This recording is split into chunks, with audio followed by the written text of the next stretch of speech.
오늘 진도 나가기 전에 계시록 9장에 한번 9장을 한번 볼게요. 이게 이미 다 읽었던 것들인데 그 첫째 화에 대한 이야기 할 때 9장 1절인가요? 1절 보면 다섯째 천사가 나팔을 불매 내가 보니 하늘에서 땅에 떨어진 별 하나가 있는데 저가 무저갱의 열쇠를 받았더라. 여기를 봐도 돼요? 좀 멀은가? 저가 무저갱을 여니 그 구멍에서 큰 풀무의 연기 같은 연기가 올라오매 해와 공기가 그 구멍의 연기로 인하여 어두워지며 또 황충이 연기 가운데로부터 땅 위에 나오매 저희가 땅에 있는 전갈의 권세와 같은 권세를 받았더라. 저희에게 이르시되 땅의 풀이나 푸른 것이나 각종 수목은 해하지 말고 오직 이마에 하나님의 입맞지 아니한 사람들만 해하라 하시더라. 그러나 그들을 죽이지는 못하게 하시고 5달 동안 괴롭게만 하게 하시는데 그 괴롭게 함은 전갈이 사람을 쏠 때에 괴롭게 함과 같더라.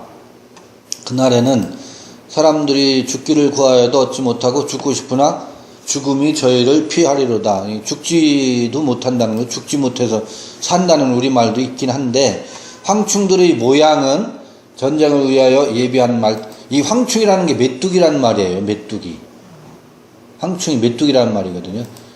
근데 그 메뚜기 모양이 말들 같고 전쟁을 위하여 예비한 말들 같고 그 머리에 금멸관 비슷한 것을 썼고 황충인데 얼굴은 사람의 얼굴 같고 또 여자의 머리털 같은 머리털이 있고 이는 사자의 이 같으며 천룡감 같은 흉갑이 있고 그 날개들의 소리는 병거와 많은 말들이 전장으로 달려 들어가는 소리 같으며 또 전갈과 같은 꼬리와 쏘는 살이 있고 그 꼬리에는 5달 동안 사람들을 해하는 권세가 있더라. 저희에게 임금이 있으니 무저갱의 사자라. 히브리음으로 이름은 아바돈이요 헬라음으로 이름은 아볼루온이더라. 요렇게 이제 메뚜기의 형상을 말하고 있어요. 우리 메뚜기의 모양을 우리 그 시골에서 살았던 사람들은 메뚜기가 어떻게 생겼다라는 걸 대충 알잖아요. 대충 메뚜기가 이렇게 있고 이렇게 날개가 있고 대충 이렇잖아요. 메뚜기 모양이.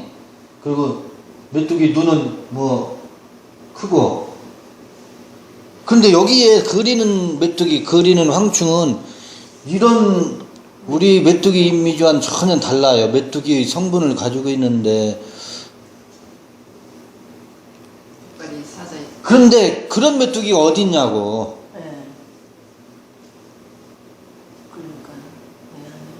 그런 메뚜기가 있대. 근데 그 어디에만 있겠어요 이게. 생태계에 존재하는 메뚜기가 아니라고. 생태계에 존재하는 메뚜기가 아니라고. 그러니까 메뚜기를 이렇게 말해 놓으니까 이런 메뚜기만 아는 그 우리들이 상식이 있는데 메뚜기 표현을 이렇게 하니까 이 메뚜기를 이해할 수 있어요? 없어요? 이해할 수가 없어요. 무슨 말인지 못 알아들어요. 그리고 이런 메뚜기는 본 적이 없어요. 본 적이 없는 메뚜기를 말하니까 이해가 안 된다고. 이해할 수가 없어. 그럼 이 메뚜기가 어디에만 존재하겠느냐고. 이게 만화를 그리는 만화가들이 상상 속에서도 이게 나오기 어려운 메뚜기야. 상상 속에서도 나올 수 없는 메뚜기야. 그런데 오죽하면 사람의 마음 속에 이런 흉측한 동물이 있다는 거예요. 이게 사람의 이 의식 속에 그려져 있는 형상으로밖에는 이런 형상이 자연 생태계에는 없어요. 그러니까 이 다음에 예수 재림할 때 이런 동물들이 나올 거래. 이건 동물이 아니지. 이거는 파충류잖아요. 이런 파충류가 나올 거래. 그렇게 해석하는 게 맞나?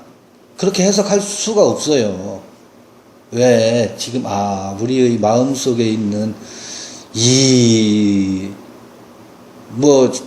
우리가 누구 얘기도 하고 누구 얘기도 하지만 사람의 마음 속에 그려져 있는 동물의 형상이 이런 형상도 있구나. 이게 누가 보고서 이렇게 그리고 있어요. 이걸 나는 만화 선생이나 그림 그리는 분들이 이거를 어떻게 잘 묘사해 왔으면 좋겠어. 근데 인터넷에 보면 이걸 묘사한 그림들이 떠돌아 다니는데요. 아주 뭐라 그러나 유치해. 그 그림들이 이거를 묘사를 못해 그림으로. 생태계에 있는 메뚜기를 상상하고 이걸 그리니까 네, 그렇죠. 좀 유치한 거지. 그리고 이상해. 그러니까 이건 말로 그려놓은 거거든. 이 언어로 그려놓은 거거든. 그림으로 이거를 그리려고 해도 아니 메뚜기를 말과 같은 메뚜기? 얼굴은 사람? 이빨은 사자 이빨? 여자의 머리털은 그때 당시 여자 머리털이 어떨까? 그때도 긴 머리였나? 그러니까 어떻든 머리는 예쁜 머리였던 것 같아. 이 메뚜기는 예쁜 머리를 해요. 사자 입을 하고 있어요. 얼굴은 사람 같아요. 이 메뚜기는 우리는 공중을 우리 뛰어봐요. 1초도 안 돼서 떨어지지 다시. 근데 이 메뚜기들은요 한참을 날아다녀요. 다시 떨어질지언정. 그러니까 우리가 따라갈 수가 없어요. 이 메뚜기는. 이런 메뚜기로 그려져 있다고 우리의 이 마음속에 그려져 있는 짐승의 형상 중에 하나. 근데 이게 뭐예요? 이게 첫 번째 화래의 이런 모습이 우리한테 그려져 있는 것을 목도하게 되는 것이 첫 번째 화래요. 우리는 예수 믿고 구원받아가 하나님의 형상이라고 생각하고 있잖아. 하나님의 형상과 모양으로 지음받았다고 철석같이 믿고 있는데, 하나님이 나만 사랑하고 나를 구원해 주셨다고 믿고 있는데, 내 속에서 막 그려지고 있는 형상이 이런 형상의 내 모습이 뭐하면 들통나면 이게 부적행에 있는 모습이거든. 근데 이게 어느 때 들통날까? 이게 들통나는 때가 있어요. 평상시에는 이게 들통이 안 나요. 왜 안 나겠어요? 파운데이션 화장품이 너무 좋은 화장품들이 많아가지고 좋은 화장품이 많아가지고 전신 성형을 다 해요. 얼굴 바르고 얼굴이 막 흉악한 얼굴이면 요새는 뭐 해요? 칼을 대서 성형수술을 해요. 그래서 절대로 겉의 모습은 메뚜기 모습이 아니에요. 그러니까 보이질 않지. 근데 이게 제 성서에는 이게 튀어나올 때가 있어요. 이게 어느 때 튀어나오냐면 이게 어디에 있느냐? 무적행에 있어. 그러다가 탁탁 튀어나와. 탁탁 튀어나올 때 그 모습을 볼 수가 있다고요. 안 튀어나오면 안 보여. 그래서 어려운 거예요. 어렵다고 하는데 이게 이 다음에 있을 이런 동물들이, 이런 파충류들이 주님 오실 때에, 재림 때에 나타난다고 이 다음에 걸로 빌어놓고 하면 그런가? 그럼 우리 헌금이나 열심히 하고 충성이나 하자. 이렇게 대처하면 되는데 이게 우리의 모습이라고 말하려고 하니 사람들이 우리의 모습 왜 그래? 이렇게 멀쩡한데? 그러니까 이걸 읽어낼 수가 없어. 읽혀지지가 않아. 어렵대. 어려워요? 어렵죠. 이런 메뚜기를 본 적이 없으니까, 본 적이 없는 메뚜기를 보려니까 안 보여지고, 근데 보여질 때가 있다고. 그게 어느 때, 근데 이게 이제 첫 번째 화, 두 번째 화가 남았다고 하고 이제 세 번째 화를 향해서 지금 가고 있는데, 진도 나가겠습니다. 오늘 요한계시록 11장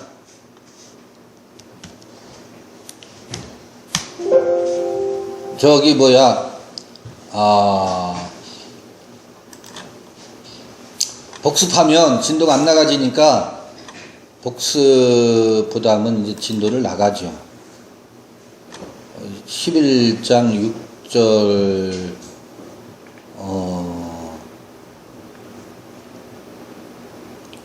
그냥 앞부분 읽어볼게요. 5절 만일 누구든지 저희를 해하고자 한즉 이 두 증인 얘기예요.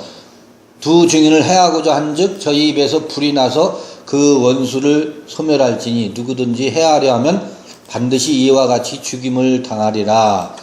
저희가 권세를 가지고 하늘을 닫아 예언을 하는 날 동안 비 오지 못하게 하고 또 권세를 가지고 물을 변하여 피 되게 하고 아무 때든지 원하는 대로 여러 가지 재앙으로 땅을 치리로다 그래요.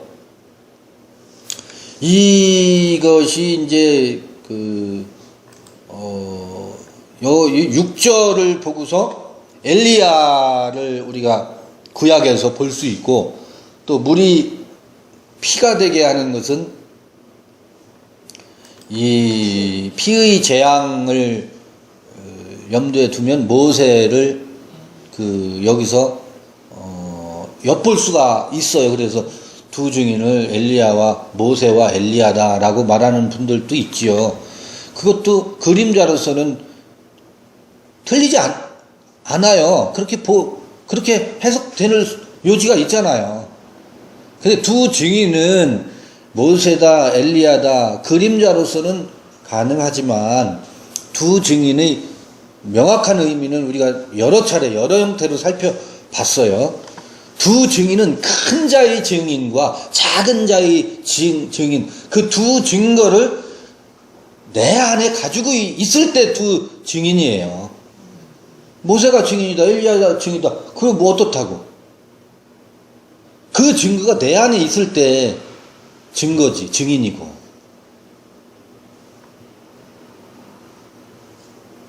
저희가 그 증거를 마칠 때에 그래요.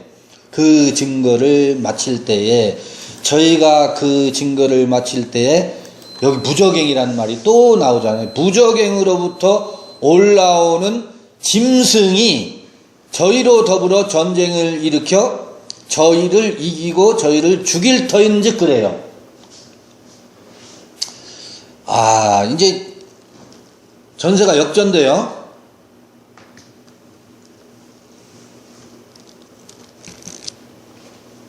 그 앞에는 그 5절에는 그 두 증인의 입에서 불이 나서 원수를 소멸한다. 누구든지 해하려 하면 반드시 이와 같이 죽임을 당한다. 두 증인에 대해서 엄두도 못 냈었어요. 그런데 여기 뭐예요? 7절에는 증거를 마칠 때, 증거를 하는 동안은 엄두를 못 내는데 증거를 마칠 때 무저갱으로부터 올라오는 짐승이 저희로 더불어 전쟁을 일으켜서 저희를 이기고 저희를 죽일 터인지 그래요. 두 증인을 죽인대요.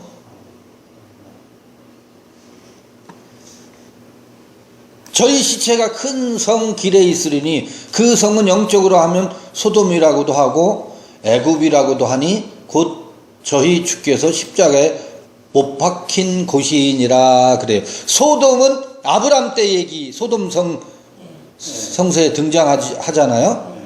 애굽은 모세 때 이 얘기예요. 그 다음에 주께서 십자가에 못 박히신 곳이다. 어디에 갈보리 혹은 골고다 언덕이겠죠. 그러니까 저희 시체가 큰 성 길에 있대. 소돔이라고도 하고 애굽이라고도 하고 주께서 십자가에 못 박힌 곳이다 라고도 해요. 자, 그러면 여기서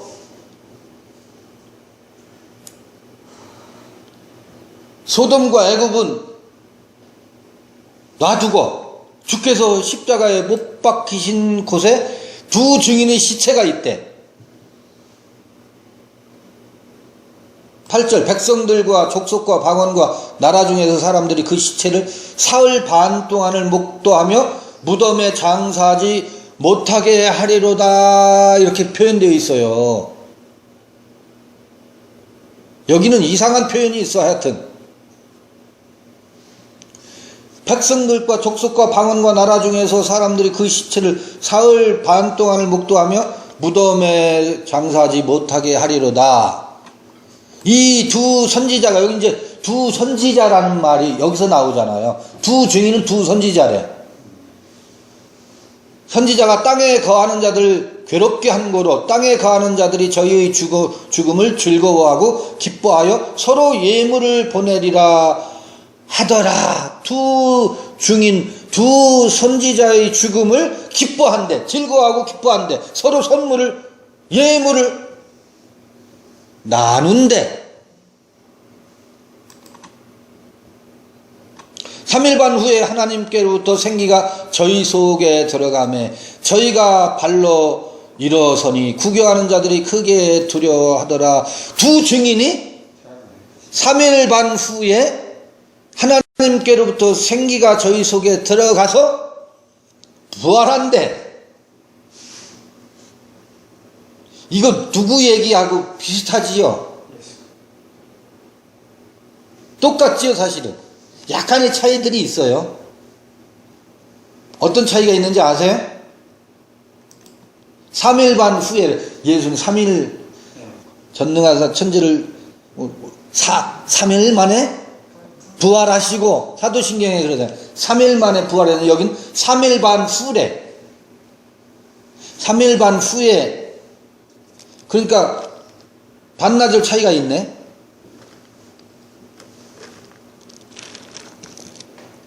또 그 시체를 사흘 반 동안을 목도하며 무덤에 장사하지 못하게 했대. 뭔가 비슷하면서도 차이가 있어. 비슷하면서도 차이가 이게, 그 다음에 저기 13절까지 읽어보겠습니다. 하늘로부터 큰 음성이 있어. 그러니까 저기 3일 반 만에 두 증인, 두 선지자가 생기가 저희 속에 들어가며 발로 일어서니 구경하는 자들이 크게 두려워하더라. 하늘로부터 큰 음성이 있어 이리로 올라오라 함을 저희가 듣고 구름을 타고 하늘로 올라가니 저희 원수들도 구경하더라. 사도행전 1장 9절 얘기하고 똑같아. 8, 9절하고 똑같아. 그 시에 큰 지진이 나서 성 10분의 1이 무너지고 지진에 죽은 사람이 7천이라. 지진에 죽은 사람이 7천이라. 이거 저기 그 예수께서 십자가 달리고 무덤, 그땐 지진이 나서 오히려 무덤에서 일어난 얘기가 있는데 여기는 죽은 사람이 7천이래. 그 남은 자들이 두려워하여 영광을 하늘이 하나님께 돌리더라. 이게 둘째 화래요. 둘째 화.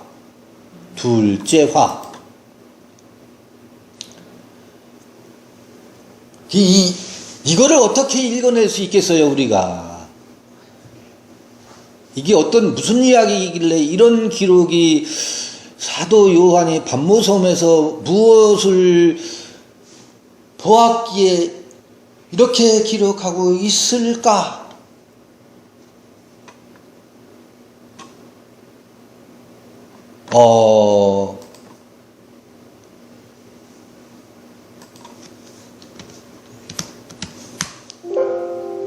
마태복음 요한복음 12장 13절을 봐볼게요.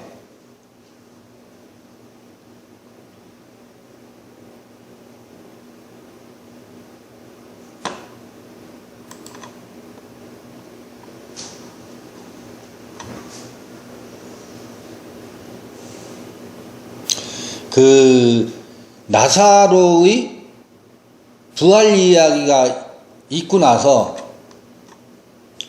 요한복음 12장 11절로 나사로 까닭에 많은 유대인이 가서 예수를 믿음이로라. 나사로는 4일 만에 죽은 지 4일 만에 일어났다는 얘기가 나사로 이야기에서는 있었어요. 나사로는 죽은 지 3일 만에 일어나질 않았어요. 4일 만에 일어난 기록이 있어요. 그 이튿날에는 명절에 온 큰 무리가 예수께서 예루살렘으로 오신다 함을 듣고 종려나무 가지를 가지고 맞으러 나가 외치되 호산나 찬송하리로다 주의 이름으로 오시느니 곧 이스라엘의 왕이시여 하더라 그러죠. 예수는 한 어린 나귀를 만나서 타시니 이는 기록된 바 시온 딸이 따라 두려워 말라 보라 너희 왕이 나귀 새끼를 타고 오신다 함과 같더라. 제자들은 처음에 이 일을 깨닫지 못하였다가 예수께서 영광을 얻으신 후에야 이것이 예수께 대하여 기록된 것임과 사람들이 예수께 이같이 한 것인 줄 생각나더라. 나사로를 무덤에서 불러내어 죽은 자 가운데서 살리실 때에 함께 있던 무리가 증거한지라. 이에 무리가 예수를 맞으면 이 표적 행하심을 들었음이러라. 바리새인들이 서로 말하되 볼지어다 너희 하는 일이 쓸데없다. 보라 온 세상이 저를 좇는도다 하니라. 온 세상이 예수를 좇으면서 호산나 찬송하리로다 이스라엘의 왕이시여 하면서 뭐해요? 예수를 좇아요. 그래서 예수는 온 세상이 좇으니까 예수는 뭐가 됐어요? 온 세상 임금이 됐어요. 온 세상 임금이 됐어요. 그런데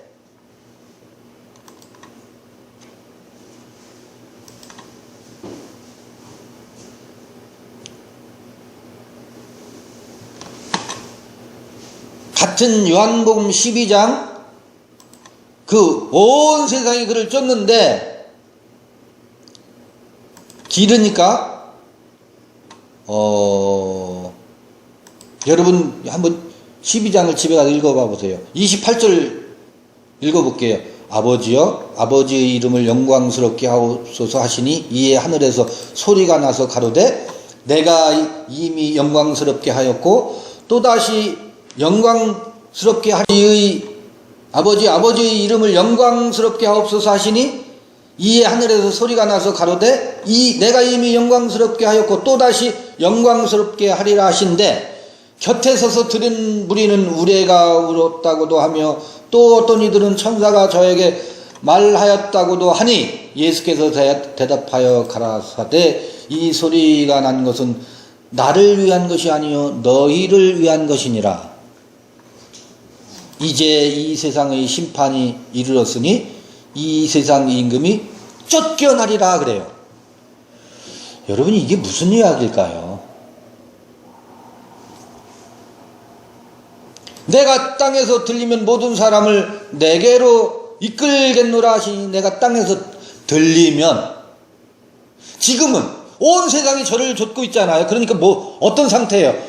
온 세상 사람들이 저희를 좇고 있어요. 그러니까 바리새인들이 너희 하는 일이 쓸데없다. 온 세상이 저를 좇는도다. 이미 예수는 여론 속에서는 왕이 되어 있어요. 그런데 이 세상 임금이 쫓겨나야 하리라. 예수가 그 얘기를 하고 있다고. 이렇게 말씀하시면 자기가 어떠한 죽음으로 죽을 것을 보이심이로라. 이게 두 증인이에요. 이게 예수 안에 있는 봐요. 예수는 이미 뭐가 됐어요? 큰 자들의 왕이 됐어요. 그런데 예수는 그가 세상 임금은 쫓겨나야 한다. 그리고 그 얘기가 뭐라는 얘기예요? 이 세상 임금이 쫓겨나리라. 내가 땅에서 들리면 모든 사람을 내게로 이끌겠노라. 지금 이미 다 쫓아다니면서 호산나 찬송하리로다 이스라엘의 왕이시여 왕이시여 하는데 그 임금은 죽어야 된다. 쫓겨나야 된다. 그러면서 자기가 어떠한 죽음으로 죽을 것을 보이심이라고 얘기하고 있잖아요. 이게 어린 양의 그 피라고. 이에 무리가 대답하되 우리는 율법에서 그리스도가 영원히 계신다 함을 들었거늘 너는 어찌하여 인자가 들려야 하리라 하느냐. 이 인자는 누구냐? 그러니까 무리가 알고 있는 그리스도는 율법의 그리스도가 영원히 계신다. 죽지 않는다. 죽는 그리스도는 없다. 그렇게 우리가 알고 있는데 죽다니. 너는 도대체 누구냐? 인자가 들려야 하리라 하느냐? 인자는 도대체 누구냐라고 묻잖아요. 죽는 그리스도는 없는 거야. 이 민중들과 이 무리들 속에서는 그런 그리스도는 율법을 아무리 뒤져봐도 그런 그리스도는 없다. 영원한데 죽다니요. 무슨 소리요? 이제 그 얘기 아니야? 예수께서 가라사대 아직 잠시 동안 빛이 너희 중에 있으니 빛이 있을 동안에 다녀 어둠에 붙잡히지 않게 하라. 어둠에 다니는 자는 그가 그 가는 바를 알지 못하니라. 그러니까 그들은 어둠에 다니고 있어서 그가 가는 바를 알지 못했다고. 그게 42달이라고. 그들은 어둠에 다니고 있었다고. 너희에게 아직 빛이 있을 동안에 빛을 믿어라. 그리하면 빛의 아들이 되리라. 예수께서 이 말씀을 하시고 저희를 떠나서 숨으시니라. 이렇게 많은 표적을 저희 앞에서 행하셨으니 저를 믿지 아니하니. 이 얘기를 제가 왜 지금 요한계시록 11장 7절, 8절, 9절, 13절까지 읽어놓고 왜 여기를 들여다보고 있을까요? 또 다른 곳을, 이건 제가 시간이 걸리니까 그냥 말로 표현해 볼게요. 주는 그리스도십니다. 살아계신 하나님의 아들이십니다. 라고 말할 때 비로소 예수가 무슨 말씀을 하시냐면, 물론 이제 그 앞에 대화가 있죠. 사탄아 내 뒤로 물러가라. 베드로에게. 그러면서 무엇을 얘기해요? 자기가 인자가 예루살렘에 올라가서 장로들과 대제사장들에게 고난을 받고 죽을 것이다 라고 하는 것을 예언을 해요. 그 이야기를 한다고. 그때 튀어나오는 게 있어요. 그리 마옵소서, 그리 마옵소서 그러잖아요. 그럴 수 없습니다. 사탄아 내 뒤로 물러가라는 유명한 대화가 있지요. 이게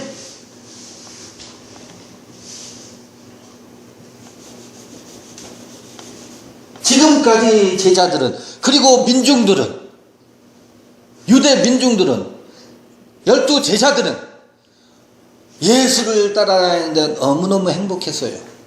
그를 위해서 헌신하는데 그물을 버리고 그를 좇으니라. 그물을 버리는 것이 아깝지 않았었어요. 가족과 부모와 전토를 버리고 예수를 따르는데 전혀 망설임이 없었어요. 왜? 행복하니까. 그래서 어디까지 왔느냐면 여기까지 왔어. 어디까지? 호산나 찬송하리로다. 이스라엘의 왕으로 오시는 이어가 뭐예요? 요 12 제자뿐만 아니라 저 민중들도 막 환호 작약하고 있어. 여기까지 왔어. 요때 폭탄 선언을 하지요. 그는 세상 임금이고 죽어야 된다. 죽어야 그 사람들을, 죽고 올라가야 그 사람들을 다시 이끈다. 그 얘기를 하니까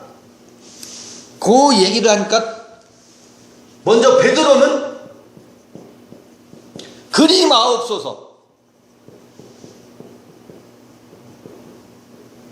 그리 마옵소서가 나오고 1번. 두 번째, 민중들은 여기 읽진 않았지만 민중들은 화가 났어. 난리가 났어. 그래? 못 박았어. 그렇다면 당신 그 예수는 못 박으소서가 나와. 십자가에 못 박으소서. 그리 마옵소서와 못 박으소서가 도대체 뭐냐고. 요게 무적행에서 나오는 거예요. 지금 무적행을 설명하려고 그러는 거예요.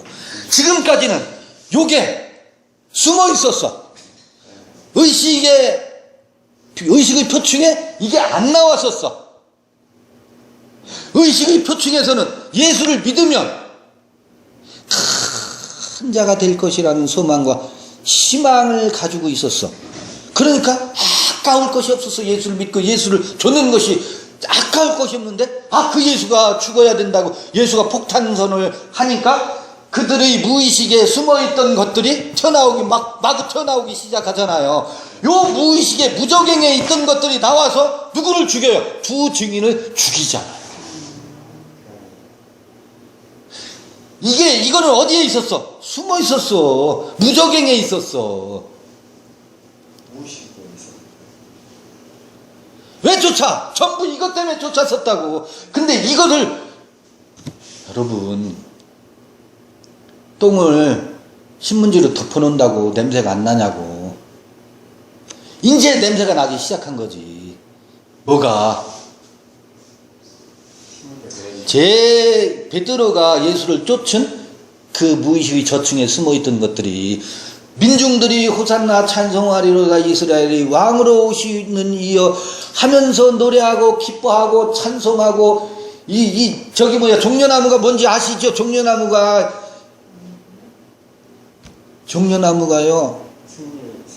야자수예요. 야자수. 대추야자. 그 여리고가 종려나무의 성이라고. 여리고가 종려나무의 성이라고요. 여리고가 어딘지 아세요? 가나안 출애굽하고 가나안 광야를 지나서 가나안 이제 첫 입성할 때 있었던 첫 번째 장애물이야. 가나안 땅으로 들어가는, 요단강을 건너서 가나안 땅으로 들어가는 길목에 있었던 첫 번째 장애물에 그 유명한 7일을 거기를 돌잖아. 한 바퀴 돌고, 첫째 날 한 바퀴 돌고 나팔을 주잖아요. 나팔 얘기가 거기서 나와요. 나팔 얘기는, 나팔절이 언제인지 아세요? 오늘날 절기로 말하면 7월 1일에 오순절이 시작되면서 나팔절이 시작돼요. 7 나팔 얘기가 지금 요한계시록 지금 6째 나팔 부는 얘기거든. 7째 나팔은 아직 좀 더 뒤에 나와요. 바로 나와요. 요한계시록 11장 뒤표. 지금 나팔 부는 얘기가 나온다고. 나팔절 얘기예요. 이게 절기로 말하면. 6번째 나팔 불면서 일어나는 얘기거든. 그게 지금 뭐예요? 어디 가나안 땅에 입성하기를 앞두고 나팔절이요. 나팔 얘기라고. 나팔을 분다고. 나팔을. 7째 나팔을 7바퀴 돌고 7째 되는 날. 이게 한 이래지. 이것도. 여리고성을 그 가나안 땅에 입성하기 전에 장애물을 제거하는 7 나팔 이야기가 여호수아에 나오는 이야기지.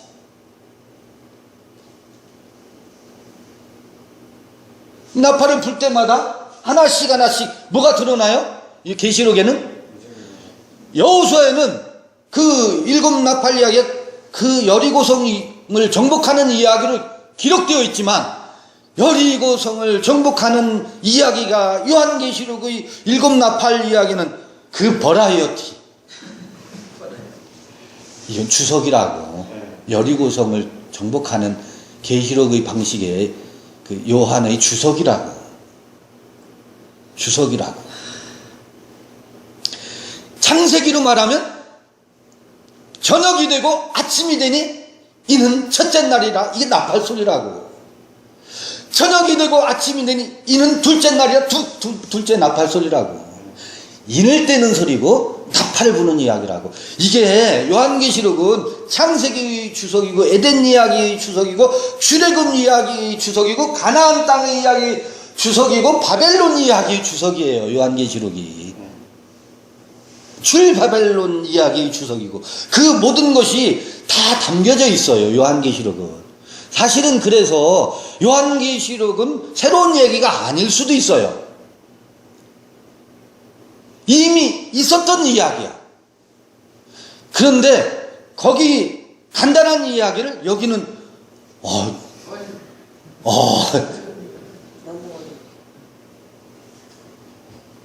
7 나팔 이야기가, 이건 나팔절 이야기예요. 나팔절.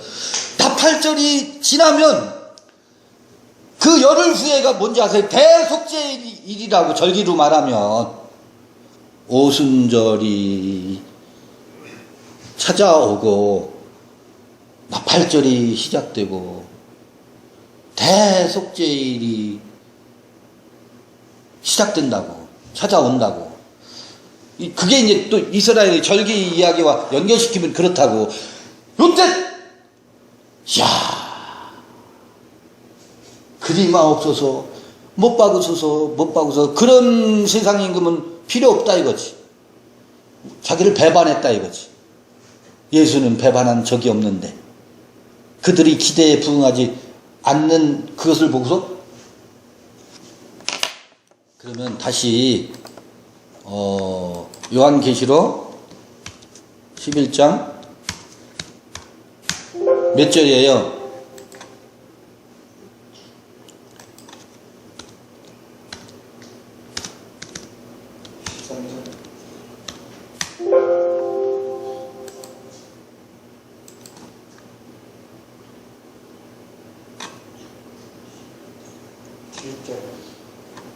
7절 보면 저희가 그 증거를 마칠 때에 무적행으로부터 올라오는 짐승이 저희로 더불어 전쟁을 일으켜 저희를 이기고 저희를 죽일 터인즉. 누가 죽여요? 무적행으로부터 올라오는 짐승이 베드로 속에 있던, 베드로의 무의식 속에 저층에 숨어있던 그 짐승이 올라와서 누구를 죽여요? 예수를 죽이잖아요.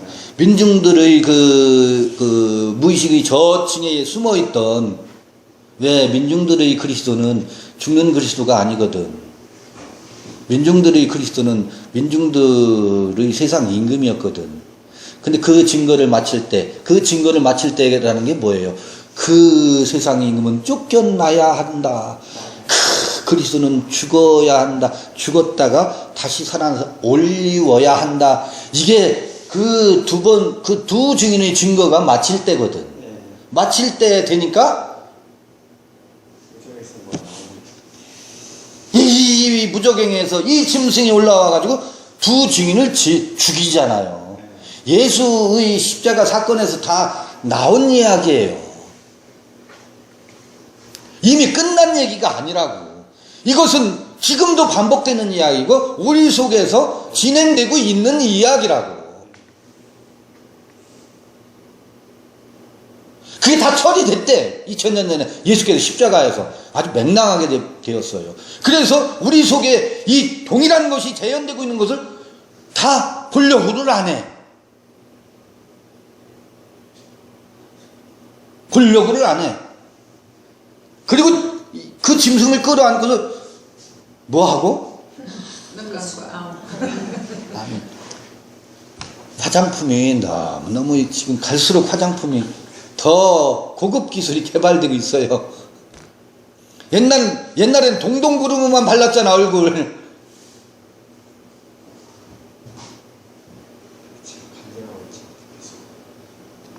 이 무적행으로부터 올라오는 짐승이 저희를 더불어 전쟁을 일으켜 저희를 이기고 저희를 죽일 터인즉. 이게 복음서에서 기록되어 있는 것을 확인시켜드리는 거예요. 복음서에 이미 그런 일들이 있었잖아요. 이 일들은 언제나 인류가 존속하는 한 우리들의 삶 속에서 끊임없이 반복되고 재현되고 있는 거거든. 지금도. 그러니까 이게 그 성은 저희 시체가 큰 성 길에 있으리니, 이게 소돔 성에서도 그랬고 애굽에서도 그랬고 갈보리에서도 그랬고 지금도 그 시체는 큰 성 길에 쌓여 있어요. 그게 늘 그 전쟁이 모든 사람에게는 아니지. 이 순례의 길을 가는 사람들에게는 다 있는 거예요. 영적으로 하면 그래서 소돔이라 애굽이라 고도하니 곧 저희 주께서 십자가에 못 박히신 고시이니라. 백성들과 족속과 방언과 나라 중에 사람들이 그 시체를 사흘 반 동안을 목도하며 무덤에 장사하지 못하게 하리로다. 이건 무엇을 말하겠어요? 그 예수는 죽여야 된다는 거예요. 나는 그런 예수 필요 없다. 나는 그런 예수 필요 없다.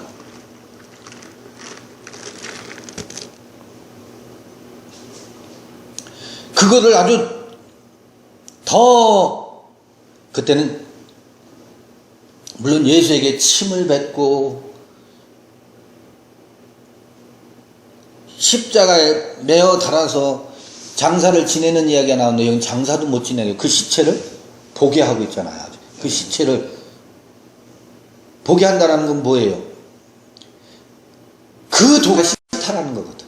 그런 도를 전하는 예수라면 싫다. 나는 어떤 예수를 줬겠다. 그 예수 말고 세상 임금 예수를 줬겠다 해요. 그런 예수라면 필요 없다. 이게 사흘 반 동안을 목도하며 무덤에 장사하지 못하게 하려다 지금 키를 쓰고 장사하지 못하게 하고 있어요. 아주 다시 십자가에다가 살려서 죽은 예수를 십자가에 살려서 막 성전 중앙에다 붙여놓고 살려놓고 장사를 치르고 있어요? 안 치르고 있어요? 안 치르고 있어. 십자가 달려서 장사를 안 치르고 있어. 지금은 오히려 그때보다 더 심하면 더 심하지. 장사를 안 치르고 있어. 요 목걸이다 기념으로 가지고 있지. 오늘날 기독교를 여실히 드러내고 있잖아요. 그때보다 더 악하다는 거예요. 누가 보고 이 이야기를 하고 있어요? 그 예수의 죽음을 목도했던 요한이 그 후에 사람들의 모습을 보고서 기록하고 있잖아요. 그러니까 그 시대보다 그때의 종교인들보다 지금은 어떻다는 거예요? 더 악한 거예요. 장사를 못 치. 사흘 반 동안은 목도하며 무덤에 장사하지 못하게 하리로다. 죽여놓고 장사를 못 치르게 하네. 야, 어떻게 이렇게 기록할 수 있을까? 그 짐승들이 못하게 하는 거예요.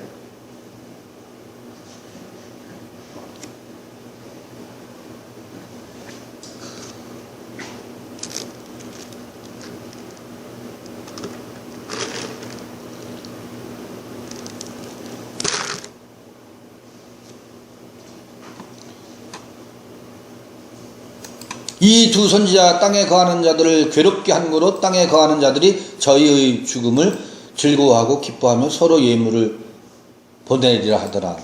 이것도 뭔 얘기야? 왜 땅에 거하는 자들을 괴롭게 했어요? 그들은 큰 자의 복음을 즐겨하거든. 근데 그 큰 자의 복음을 부정하니까 괴롭거든. 그게 아니다 하니까. 아니긴 뭘 아니야. 나는 이게 좋은데.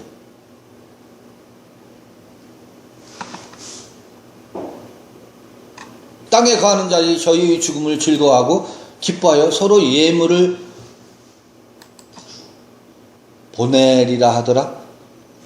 지금 오늘 기독교의 형국이에요. 어찌 보면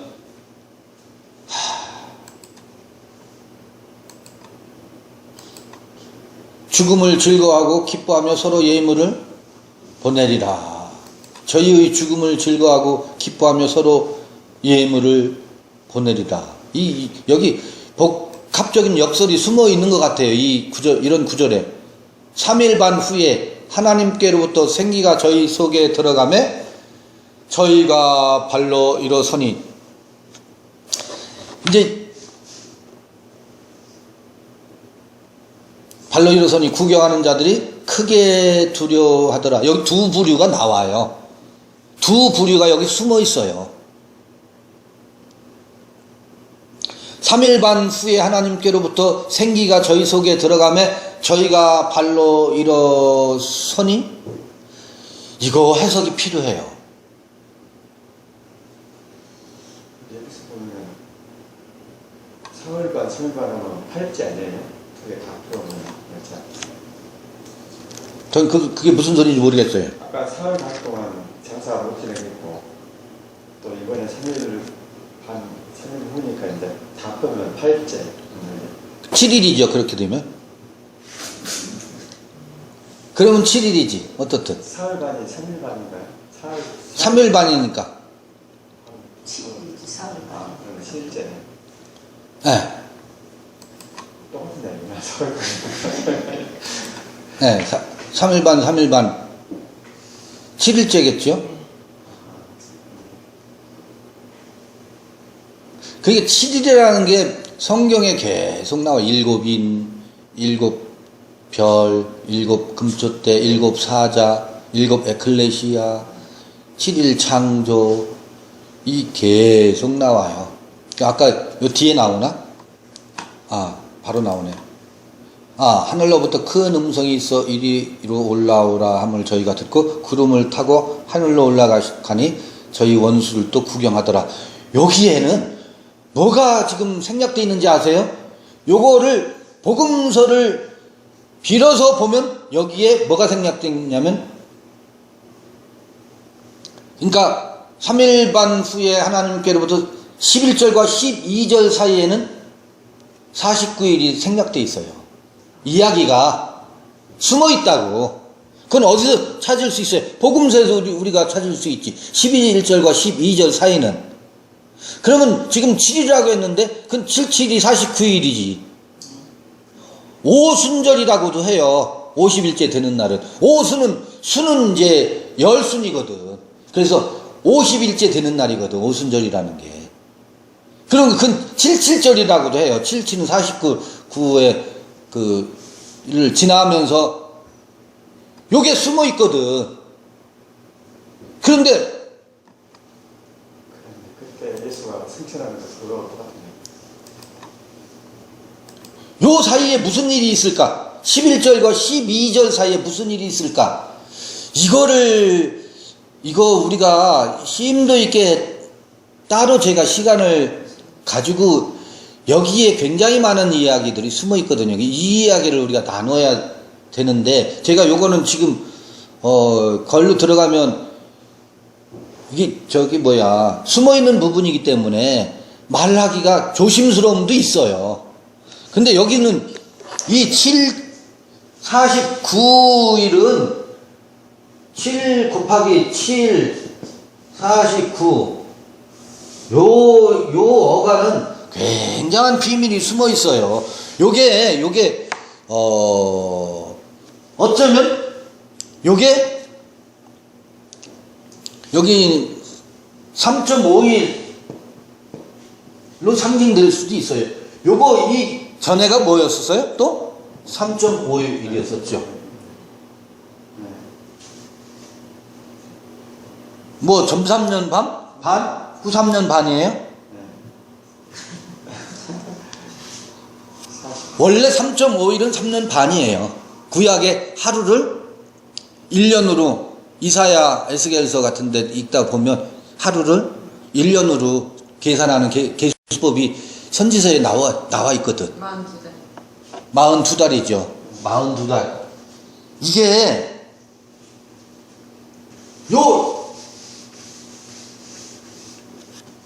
여기는 결정적인 전환의 시기거든요. 여기는 큰 자의 때고, 큰 자의 때를 마감하는 시점이고, 여기가. 그때 두 증인이 등장하는 때고, 큰 자를 마감하면서 작은 자로 가는 길목에 49일이 있어요. 그리고 오순절이 되어서야 비로소, 그러니까 여기 요 기간은 어떤 기간이냐면 생기가 불어 넣어지는 기간이기도 하고, 생기가 불어 넣어지는 기간이에요. 여기 49일은 생기가 불어 넣어지는 기간이에요. 그 생기는 에덴 이야기로 하면 뇌샤마, 그 코에 생기를 불어넣으신 이가 있지요. 지금 여기도 11절 3일 반 후에 하나님께로부터 생기가 저희 속에 들어가며 그런 얘기가 있어요. 그 코에 생기가 불어넣어진다는 이야기는 그 생기라는 게 뭐야? 그냥 생기라는 게 에?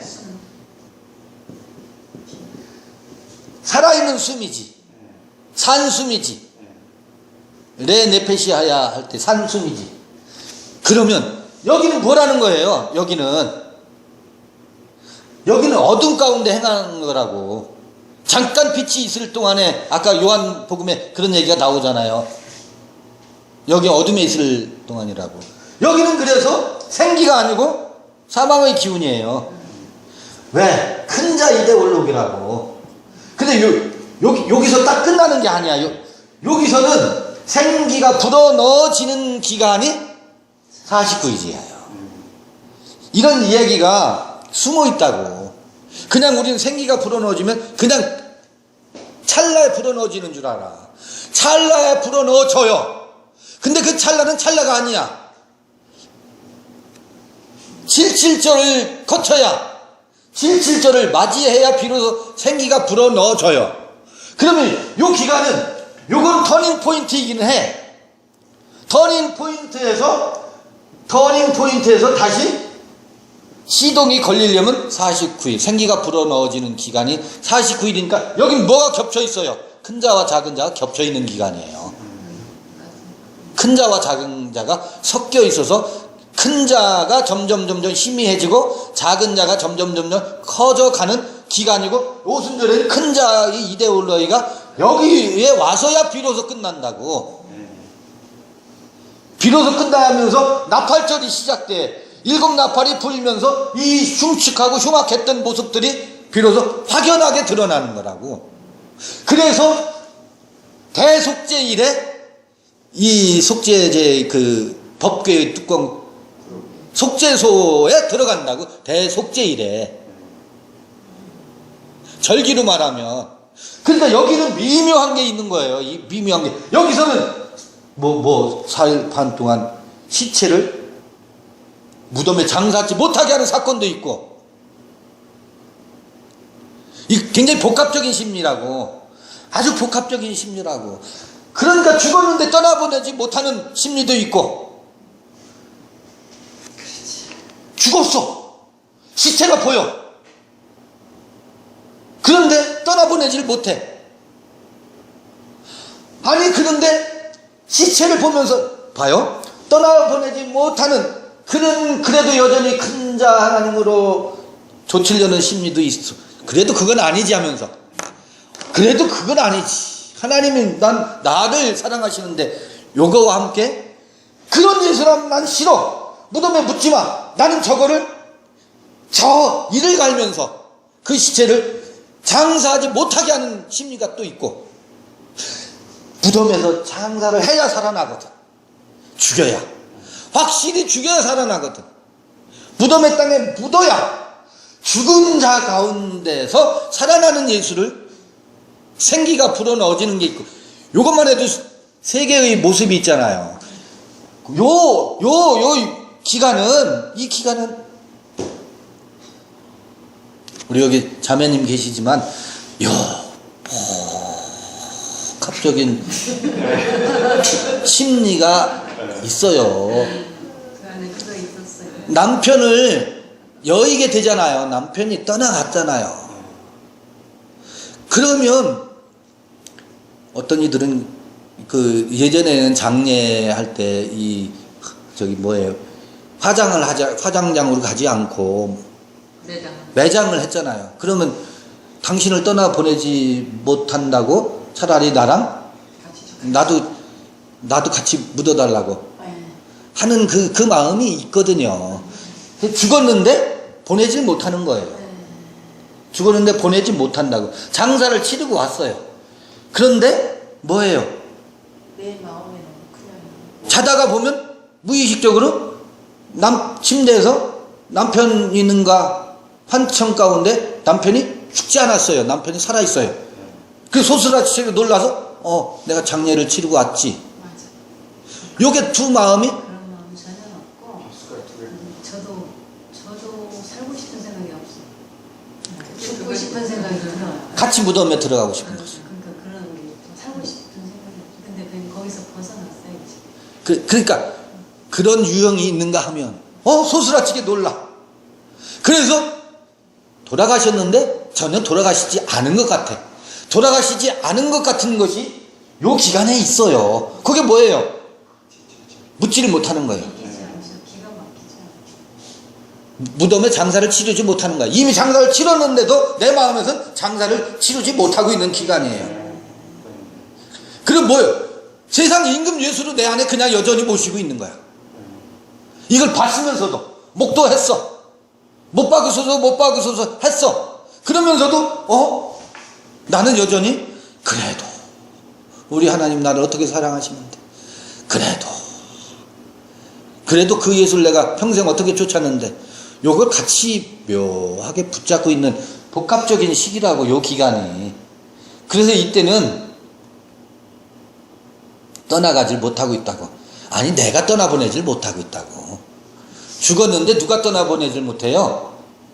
내가 떠나보내질 못한다고. 그래서 자꾸 무덤 속에 가서 예수가 정말 죽었는가 하고 무덤 속에 자꾸 들여다본다. 정말 돌아가셨는가? 나의 왕이 정말 돌아가셨는가? 그 용이 정말 떨어졌어? 안 떨어졌어? 정말 죽었는가? 아니야. 그래도 그게 아니지. 용이 떨어진 걸 목도했으면서도 용을 다시 쳐다보는 기간이라고. 이 기간이. 그래서 우리 말로는 다 해. 그래, 우리가 우상숭배였어. 이제 우상하고 난 상관이 없어. 그러면서 아이고 주여. 아이고 주여. 그 용을 찾는다고. 맞아. 다시 용을 찾아요. 네, 그랬어. 그 무덤을 보면서 아니야.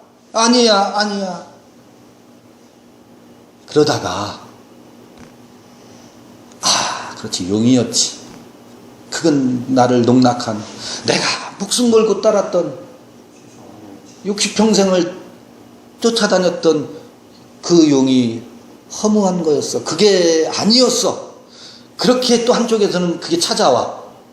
그러면서도 그래도 그 하나님이 어떤 하나님인가, 나를 어떻게 사랑하시는데, 세뇌된 교리가 또 찾아와. 요게 엎치락뒤치락. 그러다가 소스라치게 들리죠. 왜 산자를 죽은 자 가운데서 찾느냐라는 소리가 한켠에서 번개처럼 들려오죠. 이게 나팔 소리라고. 이게 뭔 소린지 아세요? 이게 베드로의 수탉이에요. 수탉이 뭐예요? 나팔 소리라고. 천둥 소리라고. 천둥과 번개라고. 7 나팔이라고, 수탉이. 꽃기요!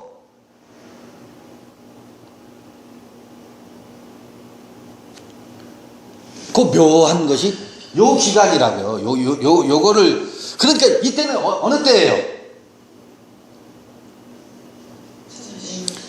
여름이 돼서였잖아요. 곡식이 무성하게 자라요. 가라지도 무성하게, 가라지와 이 곡식이 여기서 무성하게 자라는 시기예요. 함께 자란다고. 가라지도 있고 알곡도 같이 자라는 시기라고. 맞지요? 그 두 마음이 있는 때라고. 여기도. 여기는 큰 자 이데올로기가 지배하는 때고, 그게 끝나는 때가 여기라고. 근데 여기서 나팔절이 있더라고, 절기에.